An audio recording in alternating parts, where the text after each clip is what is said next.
Hi, we're TRECC, and we have invented the nasal-alveolar remodeling device for infants with cleft lip. The problem that we are addressing is the fact that people with cleft lip often struggle with development and psychosocial disabilities. These include speech impediments and self-confidence and problems integrating into society. Cleft lips occur in 1 to 2 per 1,000 live births. Approximately 1 million people in Africa have suffered or are suffering from a cleft deformity. But there is only one dentist for every 150,000 people in Africa. This lack of access to health care prevents early intervention and complicates the outcomes of medical procedures.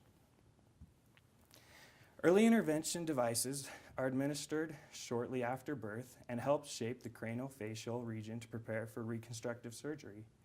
The existing technologies, the Lanthem and the NAM device, are expensive and require regular visits to medical professionals, and thus are not accessible to developing regions with sparse health care. Our solution overcomes these problems by creating a nasal-alveolar device that requires minimal interaction with a healthcare professional for fitting and maintenance. Our device will allow caretakers, after minimal instruction, to safely and effectively install, remove, and clean the device. Cleft deformities cause an asymmetrical flattening of the face and the nose. Our device is designed to clip over and inside the nose and passively apply force through the elastic plastic bending of the device to help rearrange the infant tissue and make it easily malleable for future reconstructive surgery. Such rearrangement will include restoring the shape of the nostrils to be about in a symmetrical axis and pressing the alveolus or the gum line in line with each other. The device manufacturing will rely on injection molding, which carries a high startup cost. Additional hurdles to overcome include identifying optional material composition, obtaining FDA clearance, and ensuring patient compliance. However, bulk production will be cheap and volume will offset initial expenses.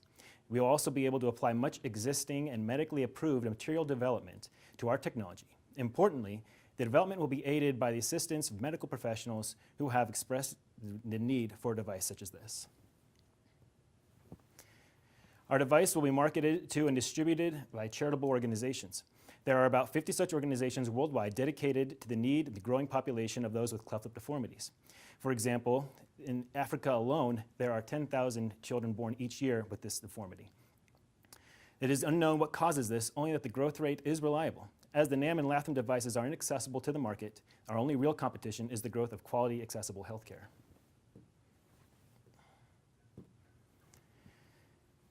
In conclusion, we will provide a non-surgical, low-maintenance device to correct cleft nasal alveolar deformity. Our simple design that does not require weekly adjustments and it will be able to be administered with minimal medical training. Finally, it will improve surgical outcomes and increase societal integration and quality of life for such individuals.